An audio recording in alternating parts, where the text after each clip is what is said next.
Il maîtrise la joute oratoire et l'art de persuader.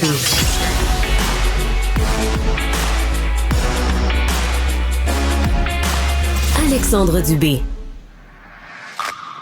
Qu'est-ce qui s'est passé? Moi, je pense que c'est banal parce qu'on a confondu des affaires qui ne devraient être jamais confondues. Surtout, l'idée de se préoccuper de ce qui est fait et bien fait. Stéphane Bureau.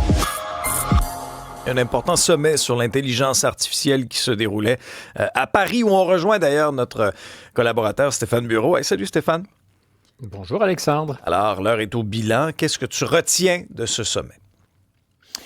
Que 61 pays ont signé une déclaration pour une intelligence artificielle qui sera tout à la fois éthique, inclusive et durable. Durable, on peut certainement le comprendre compte tenu de ce qu'à l'horizon du développement de cette intelligence artificielle, elle va être aussi terriblement énergivore et c'est pas un hasard si une partie de ces data centers, comme on dit ici en France, seront aussi construits localement parce qu'il y a de l'énergie abondante, en tout cas de l'énergie électrique en France, grâce à l'énergie nucléaire à laquelle les Français n'avaient pas renoncé. Alors, quelle était la phrase clé du président Macron lorsqu'il a accueilli les responsables des différentes organisations qui étaient présentes?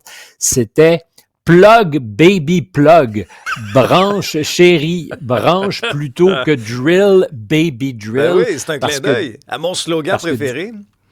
Parce que, disait-il, on n'a pas besoin de se mettre à forer en France, il y a déjà de l'énergie abondante. Donc, 61 pays hier qui participaient à l'exercice, qui ont accepté de signer, mais il y a 3 absents notables. On parlait de cette course pour le contrôle de l'intelligence artificielle et qui sait peut-être la possibilité pour ceux qui auront la technologie de verrouiller derrière eux et de faire en sorte que le reste du monde aura à utiliser, avec les conditions imposées, la technologie des Américains ou peut-être des Chinois. Donc, 3 grands absents.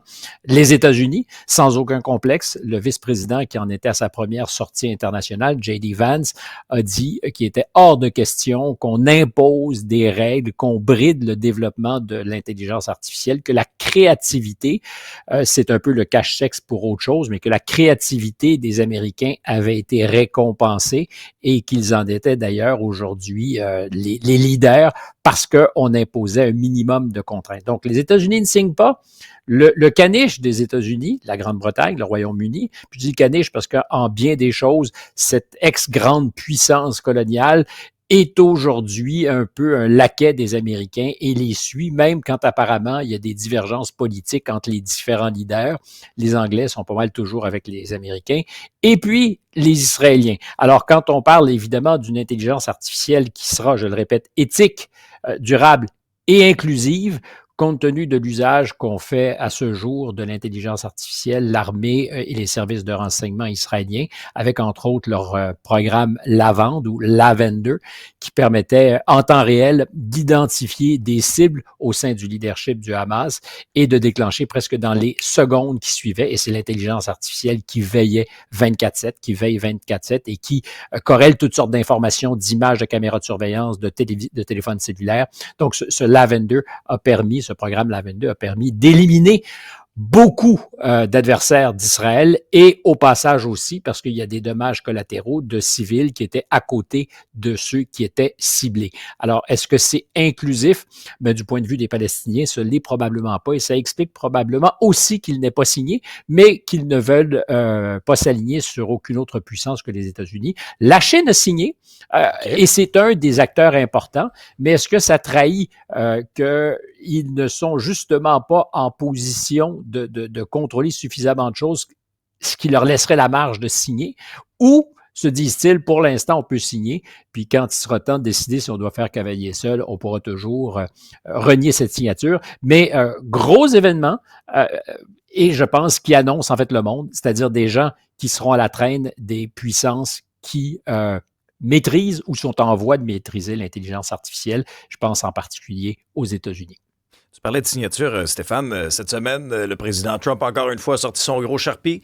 Et là, il a apposé sa signature en bas d'une panoplie de décrets, dont un qui interdit maintenant les pailles en papier. C'est terminé. On revient aux pailles en plastique. Est-ce que c'est la fin du greenwashing?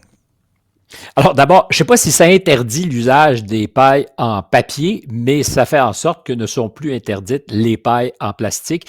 Et il s'est évidemment fait un plaisir de rappeler qu'en bouche, la paille en papier se ramollissait, que c'était un peu il n'y a pas dégueu. tard. Et il n'y a évidemment pas tort. Et c'est le spécialiste de la consommation chez McDo qui le dit. Oui. Donc, il doit prendre ou son shake ou sa boisson gazeuse avec une paille qui était résolument en papier avant qu'il ne signe ce décret. Alors, d'abord, ça a probablement l'avantage d'être un décret qui ne sera pas contrecarré par un juge fédéral, quoique peut-être un juge voudra suspendre le décret, j'en doute. C'est aussi, parce que c'est la question que tu posais, elle me semble bonne, c'est le marqueur symbolique de la fin de quelque chose. C'est peut-être, à défaut d'être la paille, je vais dire, oui, la paille, ou dans ce cas-ci, la brindille sur le dos du chameau qui va casser son dos. Ben, c'est la paille qui va peut-être, ou qui a peut-être cassé le dos du chameau, parce que symboliquement, il y a quelques années, quand on s'était mis à faire la lutte aux pailles en plastique, on se disait, bon, c'est pas bête. Oui, il y a trop de plastique dans le monde, mais c'était aussi pour plusieurs, je dirais, l'indication d'une espèce d'exagération tous azimuts pour faire bonne figure, pour dire au nom de la planète, ben, il faut faire tous les compromis, y compris les petits qui ne sont pas anecdotiques. Mais ce que ça annonce plus profondément, c'est peut-être la fin d'une certaine forme de greenwashing par des entreprises qui toutes plus ou moins s'étaient ralliées à l'idée, puis qui depuis quelques mois, avant même l'élection de M. Trump, se sont mises à chanter, disons, une autre partition sur les critères, par exemple, EDI, d'équité, de diversité et d'inclusion, encore ce mot, inclusion, de grandes entreprises ont renoncé à adopter ces normes. Ça a commencé avec John Deere, mais Toyota, Ford et plusieurs autres. Puis il y a un mouvement même pour lutter contre ces initiatives EDI où on dit si vous y renoncez pas comme entreprise, on va vous boycotter et plusieurs ont eu très, très peur. Et il y a récemment Costco qui s'est retrouvé un peu dans le viseur et qui a décidé de tenir son bout et de dire non, pour nous, ce sont des valeurs importantes et on est prêt à vivre avec les conséquences. On verra combien de temps ça peut durer. C'était peut-être des indices annonciateurs de l'arrivée de M. Trump. Moi, je pense que c'était des indices que peut-être on était allé un peu loin.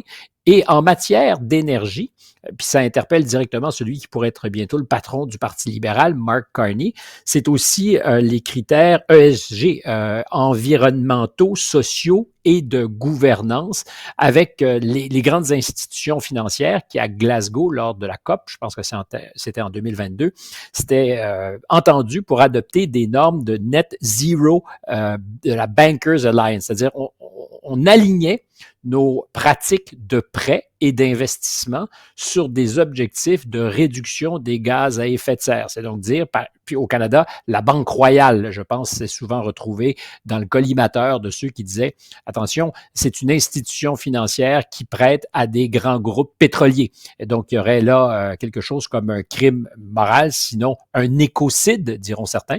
Il faut arrêter tout ça, il faut étouffer ces industries qui ont de l'impact sur notre climat, avec des horizons aussi qui ont été politiquement déterminés, par exemple sur la fin de l'usage du moteur thermique en Europe, 2035. Et là, il y a plein de gens qui, après avoir été pour la vertu, se sont réveillés en se disant, c'est l'éternel débat entre la fin du mois ou la fin du monde, c'est-à-dire des ouvriers, des employés de grands constructeurs automobiles, en Allemagne particulièrement, Volkswagen, qui, pour la première fois de son histoire, parle de mettre à pied, de fermer des usines, parce que, d'abord, ils n'ont pas pris le virage électrique, qu'il n'y a pas nécessairement un appétit chez les consommateurs pour le tout électrique. En fait, en Europe, c'est beaucoup la solution hybride qui l'emporte. Et chez les législateurs, la réalisation de ce que imposer le moteur électrique pour 2035, ça pose même des problèmes d'infrastructure. Est-ce qu'on sera capable de fournir cette énergie, de la bien distribuer? Et donc, toutes ces questions font en sorte que ce qui avait été annoncé comme un virage vertueux continue de l'être parce qu'il n'y a personne qui a envie, évidemment, d'agir contre les intérêts de notre planète, de faire en sorte qu'on accélère les changements climatiques. On s'entend là-dessus. Mais est-ce que la rapidité, est-ce que les contraintes étaient réalistes? la question se pose très certainement. Et il y a plusieurs grands groupes financiers, donc, qui s'étaient engagés dans cette Net Zero Banking Alliance. Puis je parle de M. Carney parce que c'était un peu l'architecte, sinon beaucoup l'architecte de tout ça. Et là, on a vu, avec une accélération, une fois que M. Trump a été élu, les grands groupes financiers, les grandes banques renoncer à cet engagement et dire, ben, sais-tu peut-être qu'on peut encore prêter à des entreprises qui font du drill, baby drill, parce qu'il y avait, avant même l'élection de M. Trump, des États américains où on disait, ben, nous ne ferons plus affaire, nous, avec les institutions financières qui ont décidé d'adopter ces principes.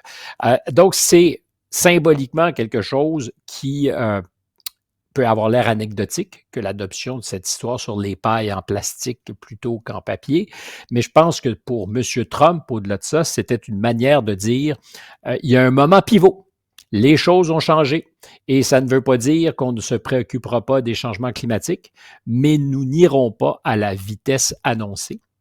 Et alors, ça pose une question. Est-ce que tous les groupes financiers qui, en 2022 et dans les mois qui ont suivi, se sont ralliés à ça, étaient de bonne foi? Ils croyaient vraiment?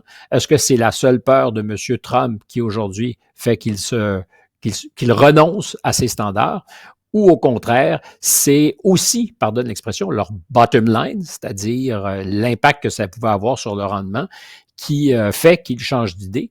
Et aussi de leurs clients et partenaires qui sont dans la transition verte, mais qui ne sont pas nécessairement capables de livrer toute la marchandise pour 2030 ou 2035 ou 2040. Et évidemment, l'horizon ultime, c'est 2050 où on voudrait être capable d'avoir décarboné.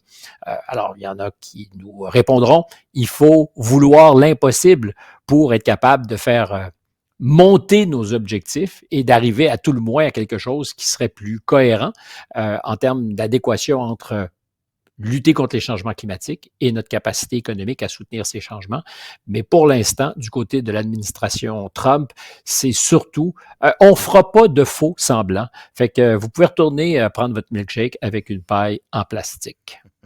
Et pas en avoir des petits bouts collés dans le palais. Tu as souligné 2 points intéressants aussi.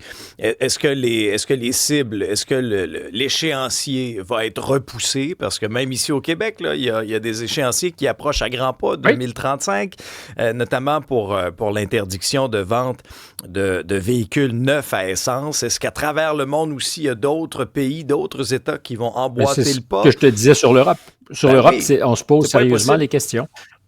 Non, ce n'est Intéressant. absolument pas impossible. Merci beaucoup, Stéphane.